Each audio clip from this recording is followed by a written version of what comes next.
BVBR11, um ETF de baixa volatilidade aqui do Brasil. Lembrando que esse vídeo aqui não é uma recomendação de investimento, já comenta comigo o que você achou do BVBR11 ou se você preferiu algum outro concorrente aqui, se for da Invest ou então aqui, por exemplo, o Elevol11 lá no Asset, tem vídeo no canal desse concorrente, tá?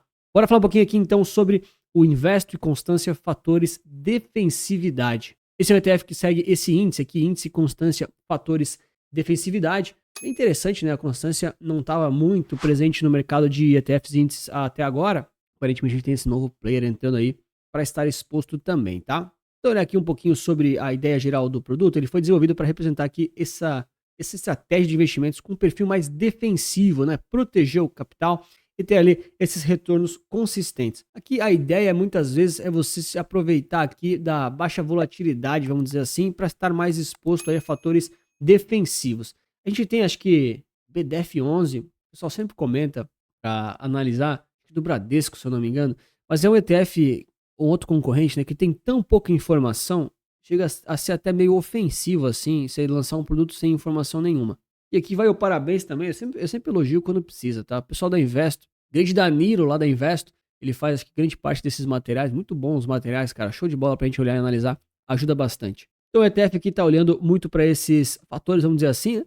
E você tem aqui, basicamente, esse rebalanceamento trimestral. Ele não paga dividendos, acho que metade do pessoal fechou o vídeo agora, brincadeira. E aí a taxa de administração está em 0,50%. Tá? Basicamente, você está comprando aqui ações brasileiras na B3, então você não tem aí exposição ao câmbio, não tem exposição a algum tipo de, enfim, oscilação cambial, dólar, assim por diante. O que o pessoal da Invest me disse é que esse aqui é um ETF justamente amplo, né? Focado aqui em uma grande diversificação, não pegando setores mais nichados, setores mais específicos. Acho que a Investo ela lançou vários ETFs mais concentrados em setores específicos nos últimos meses, e aqui eles estão com uma abordagem um pouco mais neutra, pegando aqui justamente essa estratégia defensiva e resiliência, empresas sólidas, baixa volatilidade, pegar aqui essa combinação inteligente desses fatores. Você tem aqui um multifatorial quantitativo, legal, pegar um retorno aqui ajustado ao risco, justamente essa metodologia quantitativa para você pegar aqui esses modelos que estatisticamente foram validados e foram interessantes. Eles mostram um pouquinho do retorno mais recente aqui que o BVBR11 teve, e no caso mais recente não, né? Eles trazem aqui como se fosse num backtest simulado,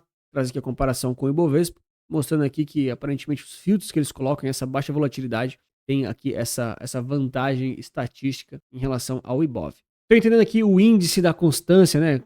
Fatores defensividade.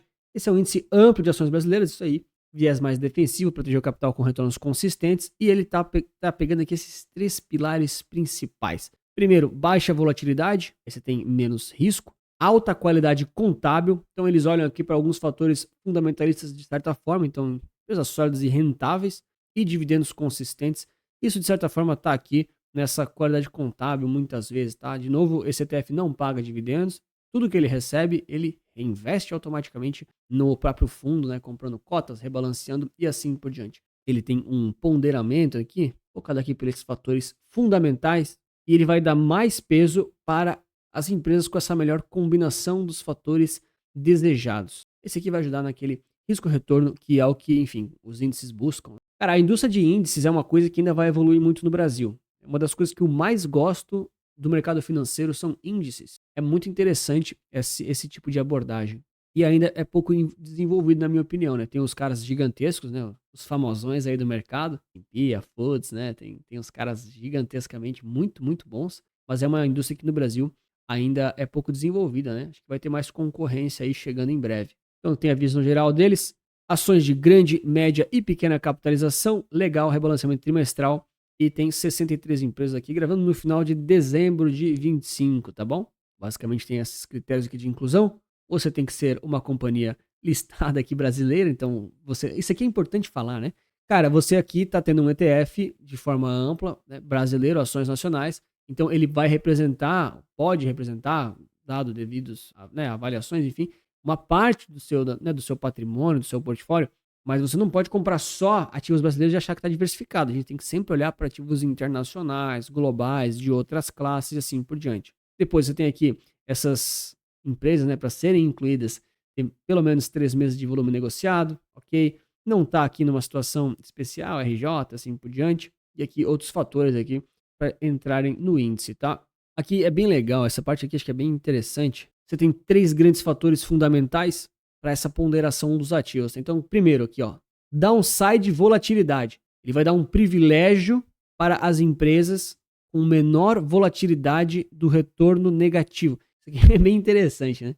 Ou seja, você vai dar mais peso para aquelas empresas que têm menor volatilidade de retornos negativos. Depois, o pilar aqui do dividend yield. Então, você vai ter empresas aí com maior dividend yield, né, maior distribuição dos proventos, tendo aqui um pouquinho mais de peso. Por que isso aqui? Porque, de certa forma, empresas que pagam mais dividendos, longo prazo, né, numa média mais histórica, elas têm aí também, de certa forma, um fator aí de qualidade meio que embutido nesse pagamento de dividendos. E por último, eles olham aqui para a ROI ainda.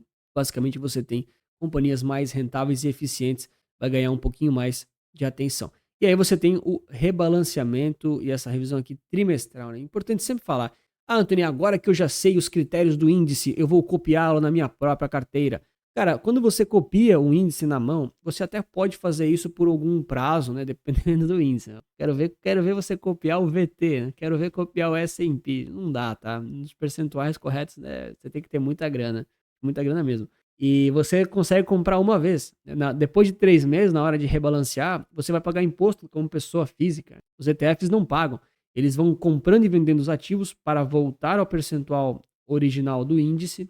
E aí eles não pagam imposto de renda, porque a legislação permite. Então é uma baita vantagem, né, gigantesca frente a uma gestão ativa da pessoa física. Né? Eles trazem aqui os top 10 holdings, né, as 10 maiores posições nesse momento. O Itaú aqui com 12%, Vale com quase 12% também, Petrobras com mais de 10%, aí tem Bradesco, BTG, Klabin, Itaúsa, Energisa e Petrobras de novo. Cara, assim, bastante banco, né? Já era bem esperado, pensando assim em um índice amplo, a gente imagina que os bancos estarão lá e também essas empresas de maior capitalização, né? Vale, Petrobras aí, bem relevantes. Depois eles trazem aqui a composição por setores e é mais ou menos o que a gente já imaginava. É legal até comparar um pouquinho, por exemplo, né? Então, financeiro 32%, utilidade pública e materiais básicos quase 19% aqui na média, né? Então, a gente olha aqui o Ibovespa, por exemplo, estou olhando o BOVA 11, tá? Então a gente tem, por exemplo, produtos financeiros 26, também é a maior posição, né? Então, claro que o peso muda de índice para índice, são coisas diferentes, obviamente, mas a gente percebe como os produtos amplos, eles têm, de certa forma, essa relação, né? Depois aqui, ó, materiais e serviços públicos. Cara, praticamente aqui não é o mesmo peso, não é a mesma ordem, mas tem uma relação muito grande, né? E assim por diante. E claro, o que muda, né, não quer dizer que só porque eles têm os mesmos pesos de composição setorial, que eles vão andar igual, né? Dentro de cada setor, cada empresa vai recebendo um peso e no rebalanceamento, os pesos que vão sendo definidos, isso altera todo o comportamento do índice. Eles trazem então um pouquinho dessas razões para você, enfim, cogitar fazer esse investimento. Você tem uma boa performance aí com menos oscilações, está diversificado, tem estabilidade, resultados consistentes, com menos volatilidade. Então a ideia aqui é trazer um índice amplo, relativamente neutro, olhando para o Brasil, buscando aí uma rentabilidade maior do que a média convencional, que é o IBOV, mas tendo baixa volatilidade. Você tem essa diversificação inteligente, com várias ações de qualidade, esses critérios que a gente já viu, né? Volatilidade controlada, rentabilidade, dividend yield, beleza, tem bons retornos consistentes aqui, segundo o estudo, até porque tem essa metodologia quantitativa com o melhor retorno ajustado ao risco, justo, e você tem aqui a baixa volatilidade e mais tranquilidade. Vou aproveitar para dizer que você pode ter mais tranquilidade investindo aí através de ETFs, é sempre bom lembrar disso. Claro que o BVBR11 é uma opção para você avaliar, para a gente estudar juntos, enfim, mas de forma geral os ETFs trazem muita tranquilidade, aí claro, vai depender da volatilidade que você mesmo for escolhendo, tá? Lembrando que você também pode escolher deixar o like e se inscrever no canal, não pode esquecer disso, é bem importante para mais vídeos e análises como essa. Essa comparação aqui de rentabilidade. Acho legal trazer o Ibov, eu traria ainda alguns outros índices, como por exemplo o IDIV, acho que é legal trazer, né?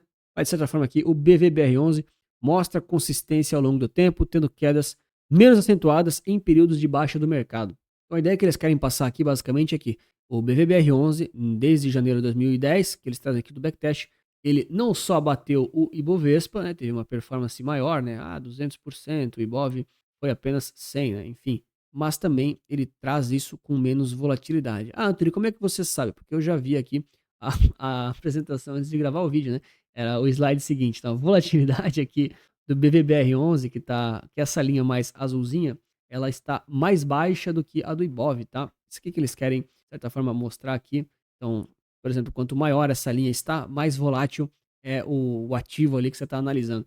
Nesse caso, a linha que está mais em cima é do Ibov, ou seja, você tem mais volatilidade, e a linha que está embaixo é o BVBR11, você tem menos volatilidade, e você ainda assim conseguiu ter um retorno maior no médio e longo prazo. Então, o que eles querem trazer aqui é, com menos volatilidade, com essa composição certa, qualitativa, com os critérios que nós escolhemos, nós tivemos maior retorno. Então, ajustado ao Sharpe, que a gente fala, é um investimento interessante para você considerar, né?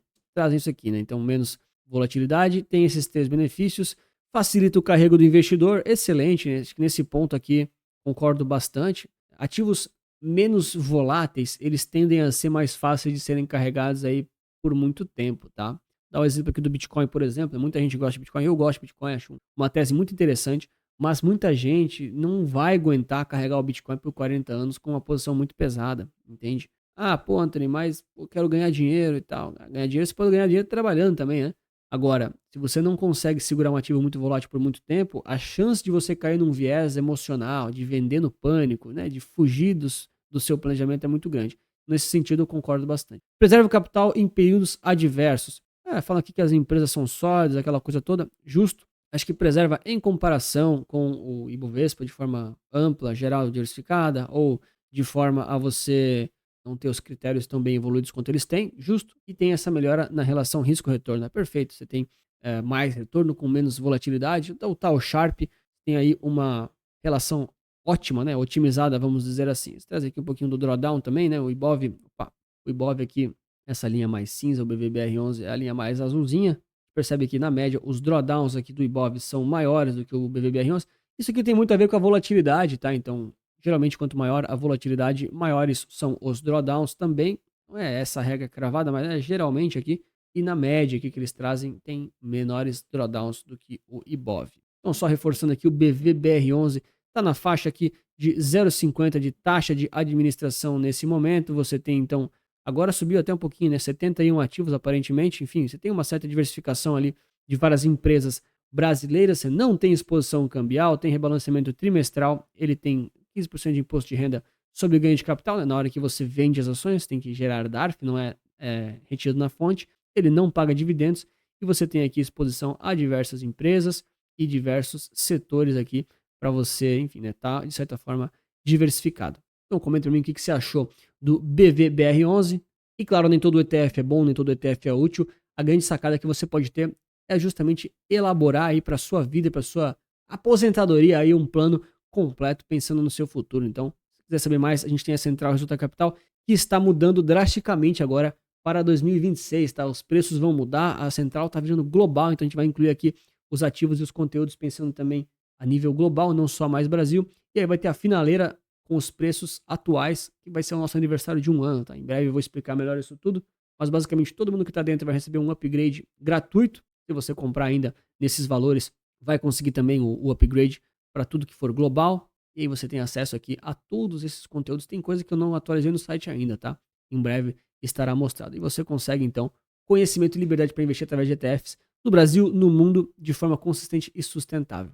E se você ainda não investe em ETFs e está pensando em começar a investir agora em 2026, está interessado em saber mais, não sabe como começa, ou quer entender melhor um bom processo de alto nível para como fazer investimentos da forma mais inteligente, da forma mais certa possível, vou te mostrar nesse vídeo aqui. Um grande abraço, muito obrigado pela sua inscrição, seu like, lembre sempre que investir certo resulta capital.